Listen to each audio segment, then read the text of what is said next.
আজকের এই বৃষ্টি বিলাসের দিনে আমি রান্না করব ভুনা খিচুড়ি আর মুরগির মাংস ভুনা। সেই রেসিপির ভিডিওটাই আপনাদের সাথে আজকে শেয়ার করব। কেমন লেগেছে আমার এই রেসিপিগুলো অবশ্যই আমাকে কমেন্ট করে জানাবেন। হ্যালো এভরিওয়ান, আসসালামু আলাইকুম। Welcome back to my new blog. আমি প্রথমেই খিচুড়ি রান্নার জন্য এখানে চাল নিয়ে নিয়েছিলাম। আর এখানে আমি চিনি গুঁড়া পোলাওর চালটাই ব্যবহার করেছি। আর পরিমাণ মতো দিয়ে দিয়েছি ডাল।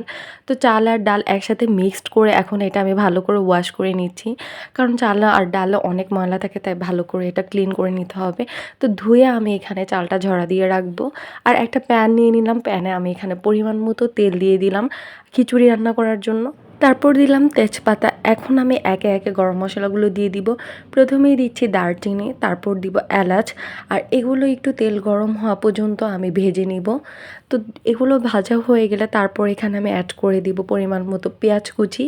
পেঁয়াজ কুচিগুলো আমি একটু বাদামি করে ভেজে নিব। তারপর এখানে আমি দিয়ে দিব স্বাদ মতো লবণ। আমার ফ্রিজ থেকে আদা রসুন বাটা নামাতে মনে ছিল না, তাই আমি বরফ অবস্থায় এই গরম তেলের মধ্যে এই আদা রসুন বাটাটা দিয়ে দিই। আর এটা নেড়ে চেড়ে আমি অপেক্ষা করছিলাম কখন এটা একটু ভাজা ভাজা হয়ে যাবে। যখন ভাজা ভাজা হয়ে যাবে আমি চালগুলো ধুয়ে আগে একটা চালনিতে ঝরা দিয়ে রেখেছিলাম। তো সেই চালগুলো একদম শুকিয়ে ছিল। এই চালটা এখন আমি তেলে দিয়ে দিব। আর এই চালগুলো আমি খুব ভালো করে ভেজে নিব। সবার রান্নার রেসিপি একরকম হয় না। আপনারা কে কীভাবে রান্না করেন আমাকে কমেন্ট করে জানাবেন। আর আমার মতো করে রান্না করলে অবশ্যই কমেন্ট করবেন। তো আমি এখানে চালগুলো ভালো করে নেড়ে চেড়ে ভেজে নিচ্ছিলাম তেলের সাথে। এখানে আমি মিডিয়াম লো আঁচ রেখেছিলাম, তাহলে চালটা আবার নিচের দিকে লেগে যাবে। এর জন্য চুলাটা একটু কমিয়ে রাখতে হবে। মিডিয়াম লোতে রেখে আমি চালটা ভেজে নিচ্ছিলাম। আর এখানে পরিমাণ মতো আমি হলুদ গুঁড়ো দিয়ে দিলাম। হলুদ গুঁড়ো দিয়েও আমি একটু চালটা ভালো করে মিক্সড করে এখন ভেজে নিব। আর পাশের চুলায় আমি গরম পানি বসিয়ে দিয়েছি পরিমাণ মতো। যেহেতু আমি চাল ভেজে রান্না করব, সেহেতু এখানে আমি গরম পানি অ্যাড করব। আর গরম পানি দিয়ে খিচুড়িটা রান্না করলে আমার কাছে বেশি ভালো লাগে, ভুনা খিচুড়িটা। আপনাদের কার কেমন লাগে আমাকে কমেন্ট করে জানাবেন। আর আমার কাছে বৃষ্টির দিনে ভুনা খিচুড়ি আর মুরগির মাংস খেতে অনেক ভালো লাগে। এই খাবারটা না খেলে মনে হয় বৃষ্টির দিনে কী যেন একটা মিসিং রয়ে গেছে। তো বৃষ্টি বিলাস মানেই হচ্ছে খিচুড়ি, সেটা ভুনা খিচুড়ি হোক বা পাতলা খিচুড়ি হোক। কিন্তু আমার কাছে পার্সোনালি ভুনা খিচুড়িটা অনেক বেশি ভালো লাগে। এই পর্যায়ে আমি গরম পানিটা দিয়ে দিয়েছি। তারপর আমি এখানে কয়েকটা কাঁচামরিচ দিয়ে ঢেকে দিলাম। এখন আমি 15 থেকে 20 মিনিটের জন্য ওয়েট করব। তারপর ঢাকনাটা খুলে দেখলাম পানিটা ভালো করে উতলিয়ে গিয়েছে। এখন একটু নেড়ে চেড়ে দিব। আমি চালটা নেড়েচেড়ে আবারও ঢাকা দিয়ে রেখে দিব কিছুক্ষণের জন্য। যখন একদম পানিটা শুকিয়ে যাবে আর চালটাও প্রায় 80% মতো সিদ্ধ হয়ে যাবে, তারপর আমি আবার যে নেড়েচেড়ে দিব। বারবার যদি চালটা একটু নেড়েচেড়ে দেওয়া যায় কয়েকবার, তাহলে এক্ষেত্রে কী হয়, খিচুড়িটা সব দিক থেকে চালটা সিদ্ধ হয়ে যাবে। আর এখানে আমি একটু ঘি নিয়ে নিয়েছি দেওয়ার জন্য, ফ্লেভারের জন্য।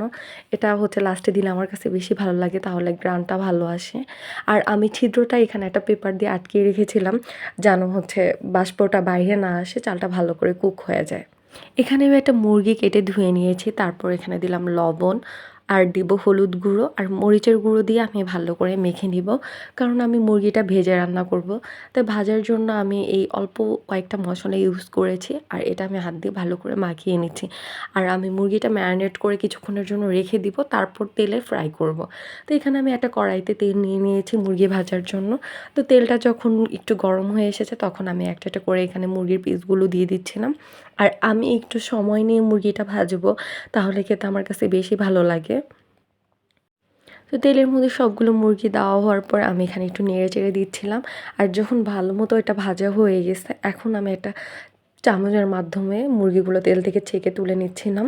আর আমি এই তেলেই বাকি রান্নাটা করব, তাই একটা প্যানে এখন তেলগুলো দিয়ে দিলাম। আর ওই তেলের মধ্যে আমি পেঁয়াজ কুচি আর কাঁচামরিচ কুচি দিয়ে দিলাম। তো এটা আমি ভালো করে ভেজে নিচ্ছি এখানে। আর মুরগির মশলা যা যা লাগে রান্না করার জন্য একে একে আমি সব কিছু দিয়ে দিব। এটা আর ডিটেলস ওরকমভাবে দেখালাম না। তো ফার্স্টে আমি এখানে পেঁয়াজ কুচি আর মরিচ কুচি তেলে ভালো করে ভেজে নিয়েছি। তারপর স্বাদ মতো লবণ দিয়ে দিয়েছি। পেঁয়াজগুলো যখন একটু ভাজা হয়ে গেছে, এখানে আমি 1 চামচ আদা বাটা আর 1 চামচ রসুন বাটা অ্যাড করেছি। তারপর এগুলো আমি একটু তেলে ভেজে নিব, কারণ আদা রসুন বাটাগুলো যদি একটু তেলে ভেজে নেওয়া যায়, তাহলে মুরগির রান্নার টেস্টটাই অন্যরকম হয়। আমার কাছে এটা মনে হয়, জানি না কার কেমন লাগে। তো আমি এখন নেড়েচেড়ে এগুলো ভালো করে একটু ভেজে নিব। তারপর আমি এখানে মশলাগুলো অ্যাড করব, হলুদ গুঁড়ো, মরিচের গুঁড়ো আর হচ্ছে গরম মশলা গুঁড়ো। এখন অল্প একটু পানি দিয়ে আমি মশলাটা ভালো করে কষিয়ে নিলাম। তারপর ভেজে রাখা মুরগি আর আমি কয়েকটা টুকরো আলুও ভেজে রেখেছিলাম, সেগুলো একসাথে দিয়ে দিয়েছি। আর এখন আমি মশলার সাথে ভালো করে এগুলো কষিয়ে নিব। কষিয়ে নেওয়া হওয়ার পর এখানে আমি পরিমাণ মতো গরম পানি দিয়ে দিয়েছি রান্নার জন্য, আর আমি একটু নেড়ে চেড়ে দিচ্ছিলাম। তো ঢাকা দিয়ে রাখলে আমার রান্না প্রায় শেষ। এই ছিল আমার বৃষ্টি বিলাসের খিচুড়ি রান্না আর মুরগি ভুনা রান্নার রেসিপি। আপনাদের কার কেমন লেগেছে অবশ্যই আমাকে কমেন্ট করে জানাবেন। আজকের ভিডিও ছিল এই পর্যন্তই। যদি ভালো লেগে থাকে অবশ্যই লাইক, কমেন্ট, শেয়ার করতে ভুলবেন না। সবাই ভালো থাকবেন, আমার জন্য দোয়া করবেন। আল্লাহ হাফেজ।